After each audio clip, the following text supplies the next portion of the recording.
Journalism అంటే ఒకప్పుడు ఉపాధి. ఇప్పుడు ఇప్పుడు కూడా ఉపాధే.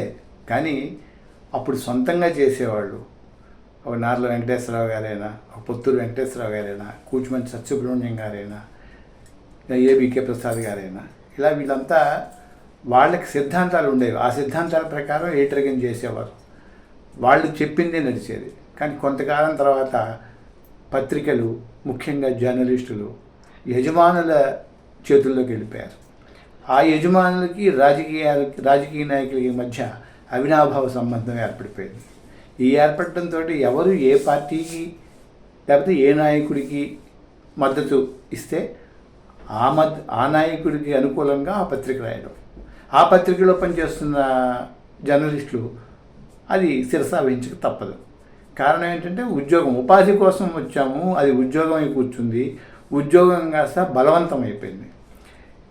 ఇదంతా ఎందుకు చెప్తానంటే, నిన్న ఒక టీవీలో, నేను ఆ టీవీ పేరు ఏమి చెప్పదలుచుకోలేదు, పేర్లు కూడా చెప్పదలుచుకోలేదు, జరిగిన ఒక డిస్కషన్లో ఒక సీనియర్ మోస్ట్ జర్నలిస్ట్ని అరెస్ట్ చేయడం మీద కె శ్రీనివాస్ గారు, ఆంధ్రజ్యోతికి పూర్వ సంపాదకులు, ఆయన తన ఒక అభిప్రాయాన్ని రాశారు. ఆ అభిప్రాయం ఎంత నిష్పక్షపాతంగా ఉందో చెప్పడంతో పాటు ఇప్పుడు జర్నలిస్టుల పరిస్థితి ఎలా ఉందో కూడా చెప్పారు. మనం ఎందుకు బలిపశువులం కావాలి అని దాంట్లో అడిగారు. అది అంటే నేను చదివి చెప్తాను, తప్పుగా చదివితే బాగోదు కాబట్టి. ఆయన దానికి పెట్టిన శీర్షిక బలిపశువులం ఎందుకు కావాలి. సీనియర్ పాత్రికేయులు కొమ్మినేని శ్రీనివాసరావును నాన్ బెయిలబుల్ అభియోగాల కింద అరెస్టు చేయడం బాధాకరం. జర్నలిస్టులు తమ విధి నిర్వహణలో భాగంగా వివాదాస్పదులైన సందర్భాలలో వారి మీద పోలీసులు, అధికార యంత్రాంగాల్ని, క్రిమినల్ కేసులను ప్రయోగించడం ప్రజాస్వామ్యానికి మంచిది కాదు.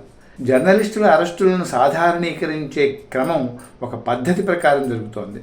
ఇది ప్రమాదకరం. తప్పు జరిగింది నిజమే కావచ్చు, కానీ ఈ కేసులు, అరెస్టులు సభ్యతా సంస్కారాల రక్షణకు కాకుండా రాజకీయ కక్ష సాధింపులో భాగంగా జరుగుతున్నట్లు కనిపించకూడదు కదా. ఈ అరెస్టుకు దారితీసిన పరిణామాల్లో మంచి చెడ్డలను, మూల కారణాలను నిర్ధారించడం కష్టం. నిస్సందేహంగా ఆ టీవీ చర్చ హీన అభిరుచితో సాగింది. దుర్మార్గమైన వ్యాఖ్య చేసిన అతను కూడా ఒక సంపాదకుడట. కార్యక్రమంలో మోడరేటర్గా ఉండవలసిన కొమ్మినేని అతన్ని వారించి ఉండవలసింది.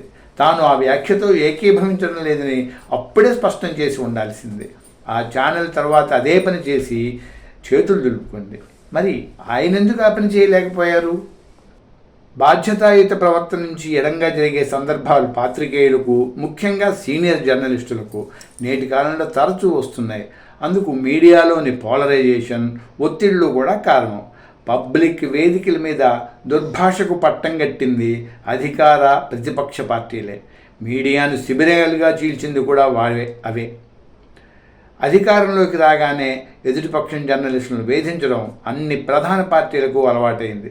సోషల్ మీడియా, ఇండిపెండెంట్ మీడియా జర్నలిస్టులతో మొదలైన ఈ ప్రక్రియ ఇప్పుడు ప్రధాన స్రవంతిలోని పెద్ద జర్నలిస్టులను అగౌరవంగా అరెస్టు చేయడం దాకా వచ్చింది.